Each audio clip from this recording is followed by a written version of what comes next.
Halo teman-teman semua, perkenalkan saya Arifin Mustaqim, mahasiswa jurusan Seni Rupa semester 4, sekaligus seorang freelance ilustrator dan digital artist. Pada video pertama saya ini, saya akan bagi tips apa saja yang harus dilakukan teman-teman sebelum mulai gambar digital drawing, khususnya digital portrait. Sebelumnya, kita kenalan dulu nih sama apa itu digital portrait. Nah, digital portrait itu sebuah seni melukis portrait wajah manusia menggunakan media dan alat berbasis digital.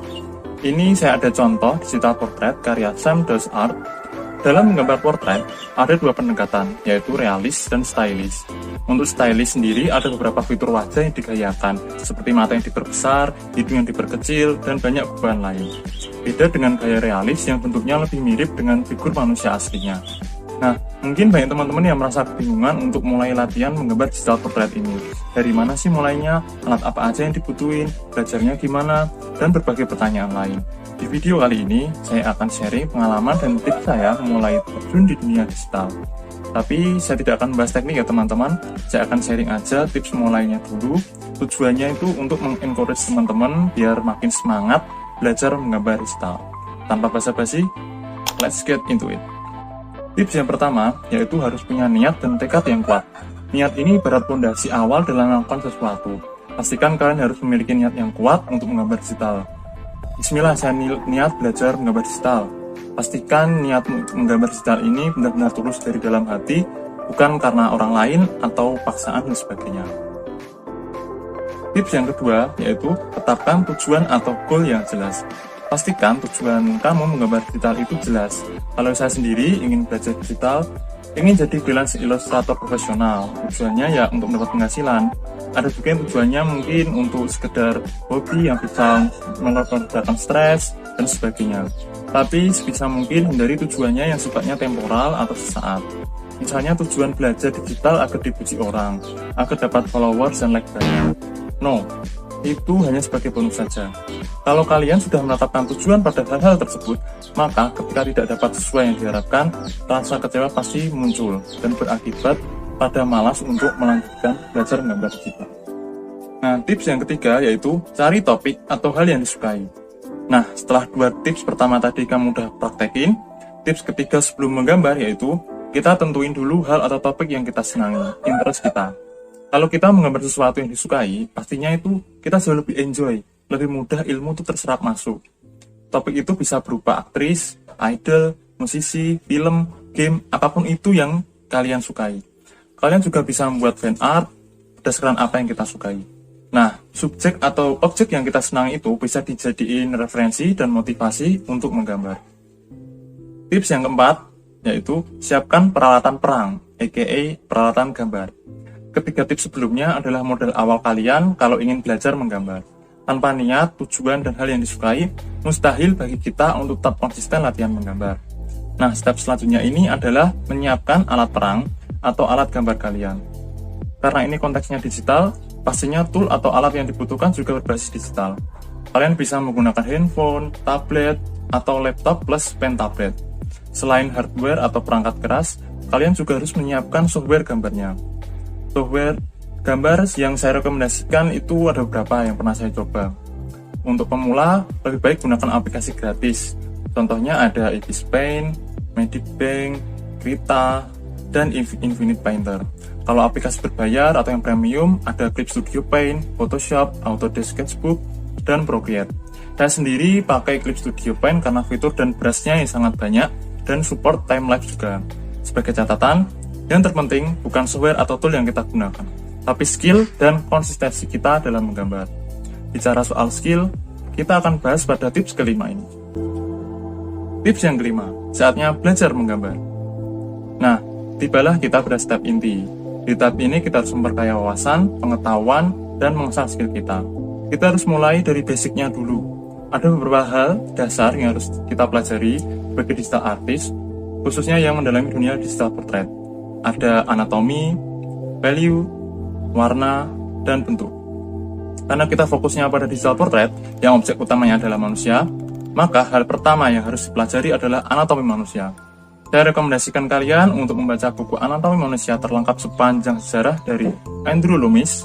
Kalian bisa download gratis pada link yang udah saya cantumkan di deskripsi. Untuk buku yang saya share ini, series Anatomi Kepala dan Tangan ya. Di sini kita bisa menemukan step-step menggambar kepala manusia secara proporsional, mulai dari tengkorak kepala, fitur wajah, tutorial yang sangat-sangat lengkap dari dasarnya. Tips dari saya yaitu pelajari satu-satu sampai mahir. Misalnya, pada 1 bulan pertama, kalian fokus menggambar kepala. Bulan kedua, fokus menggambar fitur wajah, dan seterusnya. Pokoknya saya benar-benar mahir di luar kepala. Selanjutnya, satu hal yang paling ampuh pada saat belajar adalah observasi. Kita tidak hanya semata-mata mencontoh referensi saja, tapi juga melakukan observasi dan analisis. Misalnya, jarak mata itu ukurannya 1 mata. Letak hidung sejajar dengan garis bawah telinga, dan sebagainya. Intinya kalian harus mencermati referensi yang ada. Setelah anatomi, selanjutnya kita harus mempelajari value atau gelap terang. Value ini akan memberikan kesan 3 dimensi atau kedalaman pada karya kita. Dan juga dapat memperlihatkan kontras. Dengan belajar value, karya kita jadi lebih menarik dan tidak akan tampak flat. Lalu gimana sih caranya belajar value? Nah, caranya adalah dengan menggunakan teknik grayscale saat kita mewarnai atau menggambar. Apa itu teknik grayscale? Yaitu mewarnai dengan menggunakan spektrum warna hitam sampai putih saja, atau bisa diartikan colorless. Sama seperti foto hitam putih yang ada pada zaman dulu, teknik ini memungkinkan kita untuk fokus pada warna gelap dan terang saja. Jadi kita tidak perlu merisaukan soal warna dulu. Bila suatu gambar value-nya sudah tepat, maka ketika diberi warna pun hasilnya juga pasti menarik.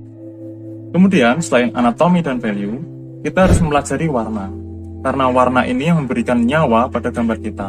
Gambar yang bagus tapi warnaan yang buruk akan menghasilkan karya yang tidak sedap dipandang mata. Karena itu, warna penting untuk dipelajari.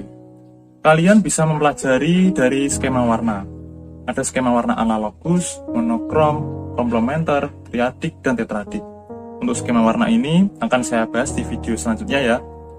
Oh iya, kalian juga bisa unduh buku Color and Light dari James Gurney.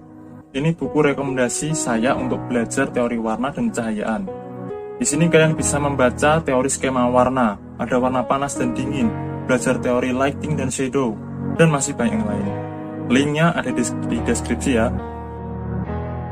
Tips yang keenam, yaitu temukan artis favorit and learn from them. Selain belajar dengan metode konvensional, kalian juga bisa belajar dengan mengobservasi karya-karya digital artis lainnya. Kuncinya itu memang satu kok, yaitu observasi. Selama 1 tahun terakhir ini, saya mengikuti beberapa artis dan ilustrator yang saya sukai. Sebut saja ada Rose Draw, ada Sam Does Art, ada Rino Tuna, Angel Ganev, dan masih banyak yang lain. Beberapa artis tersebut yang menginspirasi saya dalam membentuk art style saya. Hampir setiap waktu saya sempatkan untuk melihat konten YouTube mereka, juga mengobservasi cara mereka menggambar lewat karya yang diunggah di akun Instagram mereka. Kalian juga bisa mulai mencari artis yang stylenya sesuai dengan preferensi kalian, lalu kalian gunakan metode ATM, yaitu amati, tiru, modifikasi. Ingat ya teman-teman, di sini konteksnya itu belajar, jadi jangan gunakan metode ini untuk kebutuhan komersil. Nah, ada sedikit trik nih, biar art style kita nggak dianggap mirip dengan art style artis lain. Yaitu caranya dengan mengamati lebih dari satu artis. Misalnya, kita amati bagaimana artis A menggambar mata, kita amati bagaimana artis B menggunakan warna, artis C dengan teknik lightingnya. Dengan begitu, art style kita tidak akan terpaku pada satu artis saja, dan bisa menghasilkan art style kita sendiri yang unik. Saya sendiri memiliki art style yang berubah-ubah, dan hingga detik ini masih struggle menemukan art style yang sesuai. Tapi, sesuai kata para artis profesional, kalian jangan sibuk mencari art style kalian. Art style itu datang dengan sendirinya, dengan konsistensi dalam latihan menggambar. Jadi jangan galau bila kita belum punya art style, karena percayalah hal itu akan melekat pada diri kita. Intinya adalah sabar dan konsisten. Nah, sabar dan konsisten ini masuk ke tips terakhir nih. Tips yang terakhir, sabar dan konsisten. Untuk jadi digital artist profesional nggak semudah membalikkan tangan ya teman-teman. Yang namanya instan. Mie instan aja perlu waktu untuk memasaknya kan. Begitu pula dengan menggambar. Problem yang banyak dirasakan oleh kita yang masih pemula ini maunya pengen cepet jago, tapi jarang latihan dan juga mudah sekali menyerah. Termasuk saya sendiri juga cukup sulit untuk konsisten latihan dan terkadang ada rasa ingin menyerah. Kalau sudah begitu, biasanya saya mengingat lagi tujuan awal saya. Itu sebabnya kita harus punya tujuan yang jelas, bukan yang sifatnya temporal. Tapi kalian pasti jadi mikir, wah berarti aku harus latihan terus setiap hari 24 jam penuh biar cepat jadi pro ya? No, itu juga cara yang salah. Sesuatu yang dilakukan terus-menerus tanpa jeda akan bikin kita merasa burnout. Nah, ada beberapa cara yang saya lakukan dalam latihan menggambar biar nggak cepat burnout. Yang pertama, yaitu tentukan apa yang mau kita pelajari. Misalnya, belajar anatomi kepala, terapkan metode 5 menit quick sketch perharinya. Meskipun kalian merasa berat dan malas, lakukan dulu. Cari referensi di Pinterest atau Google, dan mulai menggambar. Atau kita bisa menggunakan web line of action namanya. Di sini tersedia banyak referensi foto yang bisa kita gambar, mulai dari foto full body, head only. Di sini juga ada hitung mundurnya juga. Kalian bisa mengatur berapa lama durasi waktu yang dibutuhkan. Saya sangat merekomendasikan web ini karena sangat praktis dan bisa membantu kita untuk latihan menggambar. Kalau kalian sudah merasa burnout, ingat, jangan dipaksa. Sangat wajar bagi seorang manusia merasa bosan dan jenuh dalam melakukan sesuatu. Solusinya adalah jangan menggambar dulu. Kalian bisa refreshing dengan melakukan kegiatan lain yang tetap menginspirasi, bisa dengan menonton film, bermain games, membaca buku, traveling, dan kegiatan yang lain.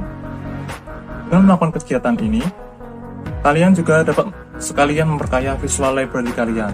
Jadi muncul kembali semangat untuk menggambar. Nah, itu dia 8 tips di atas sudah saya lakukan dan masih saya lakukan hingga sekarang. Kalian bisa melihat hasil karya digital portrait saya yang pertama di tahun 2009. Ini portrait untuk hadiah ulang tahun adik saya. Sebelum saya mengenal apa itu anatomi, warna, dan value. Dan saya mulai fokus latihan menggambar, menghasilkan beberapa karya. Kalau melihat sesuatu yang menarik, saya langsung gambar. Misalnya saya tertarik nih bikin fan art-nya Isyana, karena saya ngefans. Langsung saya gambar, dan alhamdulillah dapat feedback positif dari Kak Isyana. Jadi makin semangat kan? Oh iya, karya-karya saya ini saya upload di akun Instagram saya. Kalian boleh cek dan jangan lupa follow @zulmedia. Nah, itu dia progres menggambar saya selama hampir 2 tahun ini. Kedepannya saya tidak akan pernah berhenti berkarya, belajar, dan sharing dengan teman-teman tentang dunia digital. Itu juga dengan kalian ya. Tetap semangat berkarya, dan jangan mudah menyerah. Oke, mungkin itu dulu yang bisa saya share. Bila ada tutur kata yang tidak berkenan, mohon dimaafkan. Video ini semata-mata dibuat untuk tujuan sharing berdasarkan pengalaman pribadi saya. Semoga bermanfaat ya, dan jaga kesehatan selalu. See you next video.